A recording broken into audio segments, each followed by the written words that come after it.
Hello everyone. तो देखो बच्चों, आज की क्लास में हम करेंगे एक्सरसाइज 12.2 का क्वेश्चन नंबर 5। और इससे पहले के क्वेश्चन जो है मैंने आपको इससे पहले वाले वीडियोस में करवाया हुआ है। तो क्वेश्चन नंबर 5 क्या है आपके पास, जरा देखिए ध्यान से। अ रोम्बस शेप्ड फील्ड, एक रोम्बस के शेप का फील्ड है आपके पास, हैज़ अ ग्रीन ग्रास, उसके अंदर घास है, फॉर 18 काउ टू ग्रेज, जिससे 18 गाय जो है ग्रेज कर सके, मीन्स खा सके। ठीक है। If each side of a rhombus is 30 centimetre, और जो रोम्बस के शेप का जो फील्ड है उसका साइड क्या गिवन है आपके पास, 30 centimetre, and the longer diagonal, और जो लंबा वाला डायगनल है उसका दैट इज 48 सेंटीमीटर। ठीक है। How much area of grass field will each cow be getting, तो एक जो गाय है वो कितना घास उसे मिलने वाला है इस एरिया में, आपको ये बताना है। मीन्स टोटल हमें जो इस रोम्बस के शेप फील्ड में जो ग्रास है वो टोटल 18 जो आपके पास गाय है उसके लिए है। अब उस 18 गाय में से एक गाय को कितने मिलने वाला है ये आपको बताना है फॉर 18 काउज, वन काउ के लिए। तो सबसे पहले हम क्या करेंगे, इसका एरिया फाइंड करेंगे। जैसे मान लो आपके पास 5000 रुपीज़ है और आपको डिस्ट्रीब्यूट करना है 10 बंदों के अंदर, मीन्स 10 लड़के हैं जिसके आपको पैसे डिस्ट्रीब्यूट करना है। तो आप क्या करोगे, जो 5000 रुपीज़ है उसको आप 10 से डिवाइड करके ये देखोगे कि एक बंदे को कितना मिलने वाला है। सिमिलरली इस फील्ड में जो ग्रास है वो 18 जो है आपका काउ है उसके लिए है। मीन्स अगर हमें एक काउ का निकालना हो तो हम क्या करेंगे, टोटल एरिया को 18 से डिवाइड करेंगे तो हमें ये पता चल जाएगा कि एक काउ को कितना ग्रास मिलने वाला है। तो ठीक है। तो इसमें देखो साइड क्या दिया हुआ है आपके पास, साइड दिया हुआ है 30 metre, and longer diagonal means ये 30 है तो ये भी 30 मीटर होगा, दिस वन ऑल्सो 30 मीटर, और ये भी आपका 30 मीटर। और इस डायगनल को हम इस लॉन्गर इसे ले लेते हैं, लॉन्गर डायगनल ये लो, और ये कितना आपके पास 48 मीटर, ये आपके पास 48 मीटर। तो मैं इसका एरिया कैसे फाइंड करूँगा, बहुत ही सिंपल मेथड है। देखो इस ट्रायंगल की नेमिंग कर लो, रोम्बस की ए बी सी और ये डी। ध्यान से अगर देखो इस एरिया का अगर हम डबल कर देते तो टोटल एरिया आ जाएगा। तो इस एरिया का डबल करने का क्या मतलब है कि एक रोम्बस है जो ये क्या कर रहा है, दो इक्वल पार्ट में ये आपका डायगोनल डिवाइड कर रहा है। तो इस वाले ट्रायंगल का एरिया निकालो, उसको 2 से मल्टीप्लाई कर दो तो दोनों एरिया आ जाएगा। तो एरिया ऑफ रोम्बस हम कैसे फाइंड करने वाले हैं, तो एरिया ऑफ रोम्बस ये कैसे फाइंड करोगे आप, तो 2 times area of triangle A B C. तो area of triangle A B C, तो area of triangle A B C find करके उससे जब हम 2 से मल्टीप्लाई कर देंगे तो हमारा क्या आ जाएगा, एरिया ऑफ रोम्बस। और area of triangle A B C कैसे फाइंड करेंगे, तो हीरोन्स फार्मूला से। तो area of triangle A B C equals to, क्या फार्मूला यूज़ करोगे, अंडर रूट एस इंटू में एस माइनस ए इंटू में एस माइनस बी इंटू में एस माइनस सी। तो इसके लिए सबसे पहले हमें एस फाइंड करना पड़ेगा। तो एस कैसे फाइंड करोगे, सम ऑफ ऑल साइड। तो 30 प्लस 30 प्लस 48 ये मीटर डिवाइडेड बाय 2। तो एस क्या आ जाएगा, 30 प्लस 30 60 प्लस 40 108 डिवाइडेड बाय 2। तो 2 5 जा 10, 2 4 जा 8 मीटर, 54 मीटर आया आपका। नाउ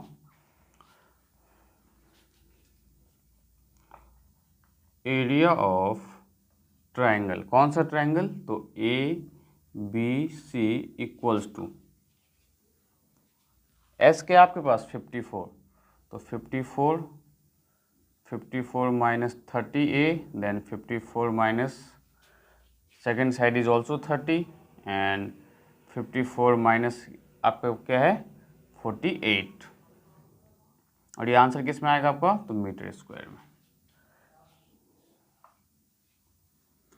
54 का 54 इंटू में 54 में से 30 को माइनस करोगे तो 24 इंटू में 24 इंटू में 48, तो यहाँ पे मिला आपको 6 मीटर स्क्वायर। 54 को अगर हमें ब्रेक करना हो तो हम कैसे ब्रेक करेंगे, 6 9 या 54, तो 6 को आप फर्दर ब्रेक कर सकते हो, कैसे 3 2 जा 6 और 3 3 जा 9। ये कैसे किया मैंने, तो आप 54 का एलसीएम ले लो और जो भी उसके फैक्टर्स आएंगे उसे यहाँ मल्टीप्लाई के फॉर्म में लिख देना। देन 3 2 जा 6, 6 2 जा 12, 12 2 जा 24 इंटू में 3 इंटू में 2 मीटर स्क्वायर। अब देखो पेयर किस किस का फॉर्मूला है, इस 3 का इसके साथ इंटू में, इस 3 का इसके साथ तो इंटू में 3, इस 2 का इस 2 के साथ तो इंटू में 2, इस 2 का तो इंटू में 2। तो ध्यान से 3 2 6, 6 3 18, 18 3 54। फिर हमने ब्रेक किया 24 को, 3 2 6, 6 2 12, 12 2 24। हमने एक 24 को ब्रेक नहीं किया है। हमने यहाँ पे ध्यान से देखो, हमने इस 24 को ब्रेक किया बट इस 24 को ब्रेक नहीं किया, तो ये क्या हो जाएगा, इंटू में 3 2 6, 6 2 12, 12 2 24। नाउ इंटू में अब देखो पेयर किसका नहीं बना हुआ है, यहाँ पे पेयर और किसका बन सकता है, तो इस 3 का इस 3 के साथ तो इंटू में 3, इंटू में इस 2 का इस 2 के साथ तो इंटू में 2, और इस 2 का इस 2 के साथ तो इंटू में 2 मीटर स्क्वायर। इनको अब मल्टीप्लाई कर देते हैं, 3 3 9, 9 2 18, 18 2 36, 36 2 72, इंटू में 3 2 6 मीटर स्क्वायर। जब आप इसे मल्टीप्लाई करोगे तो ध्यान से देखो क्या आने वाला है आपके पास, 6 2 12, 7 6 42, 432 मीटर स्क्वायर। ये तो अभी आपका क्या है, एरिया ऑफ ट्रायंगल ABC। तो नाउ एरिया ऑफ रोम्बस हमें फाइंड क्या करना था, एरिया ऑफ रोम्बस फील्ड। तो एरिया ऑफ रोम्बस क्या आ जाएगा, 2 इंटू में एरिया ऑफ ट्रायंगल ABC। तो एरिया ऑफ ट्रायंगल ABC क्या है, 432। तो 2 2 जा 4, 3 2 जा 6, 4 2 जा 8, तो 864 सेंटीमीटर स्क्वायर, 864 मीटर स्क्वायर। अब ये जो इतना टोटल जो एरिया है इसका मीनिंग क्या है, ये जो रोम्बस है, ये हमने इस रोम्बस का ये टोटल एरिया फाइंड कर लिया। ये टोटल एरिया, ये जो आपका रोम्बस है इसका आपने ये टोटल एरिया फाइंड कर लिया। अब ये टोटल एरिया जो है किसके लिए रखा गया, 18 काउ के लिए। तो लिखो यहाँ पे area grazed by 18 cow. 18 cows जो है वो जो एरिया ग्रेज करने वाला क्या है, वो 864 करने वाला है मीटर स्क्वायर।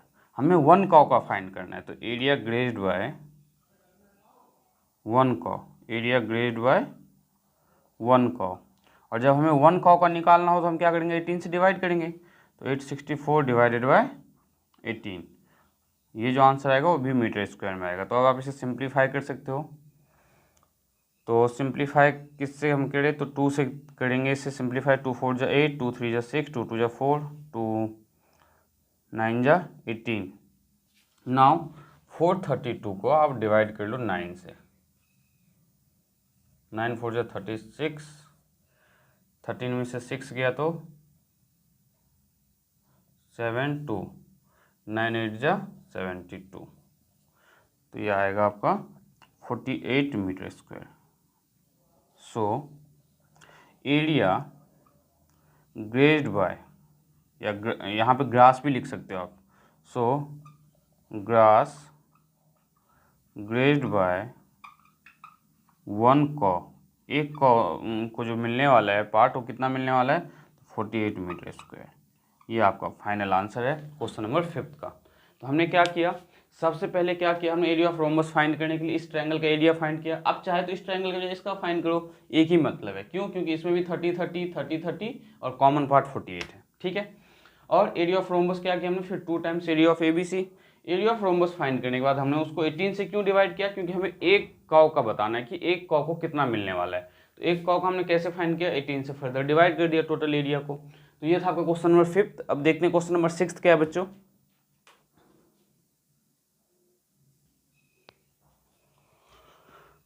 तो देखो बच्चों क्वेश्चन नंबर 6 में क्या आपके पास एक अम्ब्रेला है। Umbrella is made by stitching 10 triangular piece. एक अम्ब्रेला बनाया गया है जो 10 ट्रायंगल के हेल्प से बनाया गया है, ठीक है। 2 डिफरेंट कलर्स यूज़ किए गए। अब सोचो ज़रा, टोटल जो ट्रायंगल है वो 10 है और 2 अलग अलग कलर का यूज़ किया गया है। तो मान लेते हैं हमारे पास ये 2 ट्रायंगल है। ये आपका क्वेश्चन नंबर 6। टोटल ट्रायंगल अगर आपके पास 10 है, मतलब जो अम्ब्रेला बनाया गया है वो 2 कलर के डिजाइन से बनाया गया है। एक हम मान लेते हैं ब्लू और एक मान लेते हैं हम कलर ग्रीन। आप चाहे तो वाइट ब्लैक ले लो, रेड ब्लू ले लो, कोई फ़र्क नहीं पड़ता इससे। तो यहाँ पे टोटल अगर 10 ट्रायंगल है तो 5 ब्लू कलर का होगा ऑब्वियसली, और 5 आपका ग्रीन कलर का होगा। तो आप क्या करोगे, एक ब्लू का एरिया निकालो, उसको 5 से मल्टीप्लाई कर दो, टोटल ब्लू एरिया पता चल जाएगा। सिमिलरली एक ग्रीन का एरिया निकालो, उसको 5 से इंटू कर दो, टोटल ग्रीन एरिया पता चल जाएगा। तो क्वेश्चन में फाइंड क्या करना था, साइड गिवन है 20, 50 और 50 सेंटीमीटर। 20 सेंटीमीटर, 50 सेंटीमीटर, ये भी 50 सेंटीमीटर। सिमिलरली 20 सेंटीमीटर, 50 सेंटीमीटर, और ये भी आपका क्या हो जाएगा 50 सेंटीमीटर। तो आप कह रहे हैं how much cloth of each colour is required. Each colour का मतलब है कि ग्रीन कलर का कितना क्लॉथ चाहिए आपको और ब्लू कलर का कितना क्लॉथ चाहिए। तो हम क्या करेंगे, पहले एरिया ऑफ ट्रायंगल, एक ट्रायंगल का एरिया फाइंड करेंगे, उसी से सारा पार्ट सॉल्व हो जाएगा आपका। तो देखो नेमिंग कर लेते हैं, ए बी सी, ये डी ई और ये एफ। तो हम सबसे पहले क्या करेंगे, in triangle A B C में हम सेमी पेरीमीटर फाइंड करेंगे, s equals to a plus b plus c divided by 2। तो 50 प्लस 50 प्लस 20 डिवाइडेड बाई 2, तो ये क्या आ जाएगा 120 डिवाइडेड बाई 2, 60 सेंटीमीटर। तो आपके पास सेमी पेरीमीटर क्या आ गया 60 सेंटीमीटर। तो now area of triangle ABC equals to, तो क्या होगा, यह होगा आपका S इंटू में S minus a, S minus b और S माइनस सी। अब इसमें आप वैल्यू सब्स्टिट्यूट कर दो। S क्या है 60, तो 60 माइनस 50, 60 माइनस 50 और 60 माइनस 20, तो 60 इंटू में 10 इंटू में 10 इंटू में 40। अब हम इसको ब्रेक कैसे करेंगे, तो 60 को क्या लिख सकते हैं 2 3 जा 6 इंटू में 10 इंटू में 10 इंटू में 10 इंटू में 2 2 जा 4 4 10 जा। तो पेयर देखो यहाँ पे किस किस का फॉर्म हो रहा है, इस 2 का इस 2 के साथ, इस 10 का इस 10 के साथ, तो इंटू में 10, इस 10 का इस 10 के साथ, तो इंटू में 10। देखो इस 2 का पेयर इस 2 के साथ, 3 का पेयर यहाँ पे फॉर्म नहीं हो रहा है। बट अगर हम ध्यान से देखें तो आपके पास क्या आ जाएगा, ये रूट के अंदर पेयर जिसका फॉर्म नहीं हुआ, तो पेयर एक 3 का फॉर्म नहीं हुआ है आपका और एक 2 का फॉर्म नहीं हुआ, तो 6 ले लो आप सेंटीमीटर स्क्वायर। तो 10 10 जा 100, 100 2 जा 200, रूट 6 सेंटीमीटर स्क्वायर। ये जो आपने एरिया निकाला है बेसिकली किसका निकाला है, एरिया ऑफ ट्रायंगल ABC। लेकिन जो ट्रायंगल ABC है ब्लू कलर का, वो कितने हैं आपके पास, टोटल 5 है। तो total area of clothes of कौन सा कलर, तो ब्लू कलर, इक्वल्स टू एक का एरिया इंटू में 5, क्योंकि टोटल 5 पार्ट्स होंगे, तो 5 इंटू में 200 रूट 6, तो 1000 रूट 6 सेंटीमीटर स्क्वायर ये है। सिमिलरली जो एरिया आपका होगा कौन से कलर का, तो ग्रीन कलर का, तो ग्रीन कलर का कितना होगा, सेम वही पार्ट, क्योंकि इसमें हमें वापस से ट्रायंगल का एरिया जो है फाइंड करने की ज़रूरत नहीं है, क्योंकि दोनों ट्रायंगल की जो डायमेंशंस है मीन्स जो तीनों साइड गिवन है वो सेम दिया हुआ है। इस ट्रायंगल की जो साइड है, सिमिलरली ग्रीन वाला जो ट्रायंगल है उसका भी साइड सेम ही है। तो ये भी 5 इंटू में आपका क्या हो जाएगा 200 रूट, यहाँ पे 5 इंटू में 200 रूट 6, तो ये क्या आ जाएगा 1000 रूट 6 सेंटीमीटर स्क्वायर। तो आप यहाँ पे लिख सकते हो, क्वेश्चन में फाइंड करना था cloth of each colour required, तो लिखो यहाँ पे cloth required for each colour is कितना, तो 1000√6 सेंटीमीटर स्क्वायर। ये आपका फाइनल आंसर है क्वेश्चन नंबर 6 का। अब सिमिलरली हम क्वेश्चन नंबर 7 करेंगे। तो क्वेश्चन नंबर 7 में मैं आपको बताता हूँ कैसे सॉल्व करना है।